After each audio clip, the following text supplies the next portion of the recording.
ఈ దేశంలో ప్రజలు మన దేశంలో ప్రజలు చాలా వెరైటీ మెంటాలిటీతో ఉంటారబ్బా. ఎందుకంటే మాకొద్దు బాబు బొప్పాయి పళ్ళు. ఊ- ఎందుకు వెరైటీ అంటున్నానంటే మనోళ్ళు మనందరం కూడా చాలా వెరైటీగా ఆలోచిస్తాం.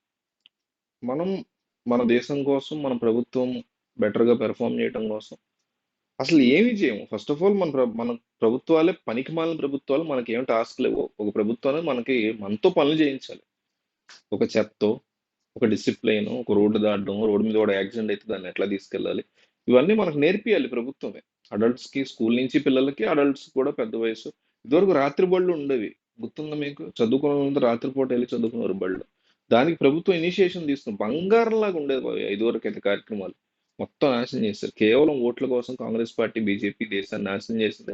ఇదే కాంగ్రెస్, బీజేపీ అంటే రీజనల్ పార్టీస్ కూడా వస్తాయి. వైసీపీ, టీడీపీ, కేసీఆర్ పార్టీ, ఇవన్నీ కూడా వస్తాయి, వేరే విషయం. సరే, ఇంత ఎందుకు చెప్తున్నానంటే మనలో మనందరిలో ఒక రకమైన, ఎట్లా చెప్పాలి, ఓవర్గా మనం ఏదైనా కోరుకోవటం అంటే అన్నీ ఒకేసారి అయిపోవాలి, రాత్రికి రాత్రి మార్పు వచ్చేయాలి దేశంలో అనుకునే సిచ్యువేషన్ కి మనం తీసుకొచ్చారు. అది రాదని మనం గుర్తించలేకపోయేలాగా మనం తయారు చేస్తారు. రాదని మనం గుర్తించలేకపోతున్నాం. అయితే రాత్రికి రాత్రి మన జీవితాలు మారిపోవాలనుకుంటాం, లేదా మన బతుకులు ఇంతేరా అనుకుంటాం. There is no middle way. Middle way అంటే ఏంటి? ఎందువల్ల మారుతాయి, ఏ రకంగా మారుతాయి, ఏం చేస్తే మారుతాయి, ప్రభుత్వం మనం ఎట్లా కోఆర్డినేషన్ చేసుకోవాలి, ఇట్లా ఉంటది. ఇది వదిలేసి అసలు ఈ కాన్సెప్ట్ అనేది మనకు తెలియకుండా అయితే సర్లేరా మన బతుకులు ఇంతే అని ఇట్లా ఈడ్చుకెళ్తాం. లేదా మారిపోవాలని చెప్పి ప్రభుత్వం మారినంత మాత్రాన జగన్ పోయి చంద్రబాబు రాగానే, లేదా చంద్రబాబు పోయి జగన్ రాగానే, రేవంత్ పోయి కేసీఆర్ రాగానే, కేసీఆర్ పోయి రేవంత్ రాగానే వెంటనే కట్ట కట్ట కట్టక అన్ని మారిపోవాలనుకుంటాం. Which is very impossible. దేవుడు దిగి వచ్చి ముఖ్యమంత్రి, ప్రధానమంత్రి అయినా కూడా ఇది సాధ్యపడదు. ఎందుకంటే ఇది మనం సృష్టించుకున్న సమాజం, మనం సృష్టించుకున్న రాజ్యాంగం, మన కోసం తయారు చేసుకుని దీంట్లో మన పార్టిసిపేషన్ ఉండాలి, మన ప్రభుత్వాన్ని క్వశ్చన్ చేయాలి, ఇవన్నీ ఉంటాయి. ఇంత ఎందుకు చెప్తున్నానండి? దాని నుంచి తెలంగాణలో ప్రభుత్వం ఏర్పడి 8 నెలలకే వ్యతిరేకత స్టార్ట్ అయింది. కాంగ్రెస్ పార్టీ కర్ణాటకలో మొన్నే అధికారంలోకి వచ్చిందే వ్యతిరేకత స్టార్ట్ అయింది. కూటమి ప్రభుత్వమే వ్యతిరేకత స్టార్ట్ అయింది. జగన్ ప్రభుత్వమే తీవ్రమైన వ్యతిరేకతతో జగన్ దిగిపోయారు.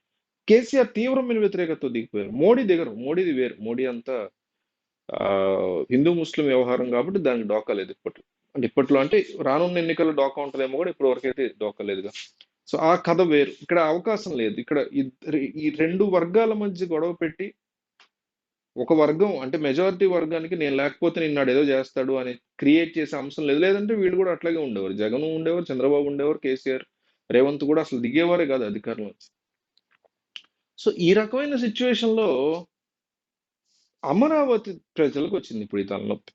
చంద్రబాబు రాగానే మొత్తం స్వర్గధామం అయిపోద్ది అనుకున్నారు. Which is highly impossible. అసలు జరిగే పనులు కావు. జగన్ వస్తే బలానా చోటు సూపర్ డెవలప్ అయిపోద్ది, చంద్రబాబు వస్తే అమరావతి అయిపోద్ది, ఇవన్నీ జోకులు తప్ప ఇంకోటి కాదు. కుదిరే పని కాదు. Development takes lot of years, lot of years. ఈరోజు హైదరాబాద్ రాత్రి రాత్రి వచ్చిందా? 200 సంవత్సరాల నుంచి వస్తే ఈరోజు హైదరాబాద్ ఇట్లా ఇట్లా ఉంది ఈరోజు. సో అమరావతి రైతుల వద్దకి వస్తున్నారు, భూముల కోసం చూస్తున్నారు, వెళ్ళిపోతున్నారు. బట్ ఎవరు కొనట్ల. ఇది అమరావతి రైతుల కనండి, అక్కడ ఉన్న ల్యాండ్స్ ఉన్న వాళ్ళకనండి ఒక రకమైన ఫ్రస్ట్రేషన్ తెప్పిస్తుంది. కంగారు పడకూడదు. ఇప్పుడే వచ్చింది ప్రభుత్వం.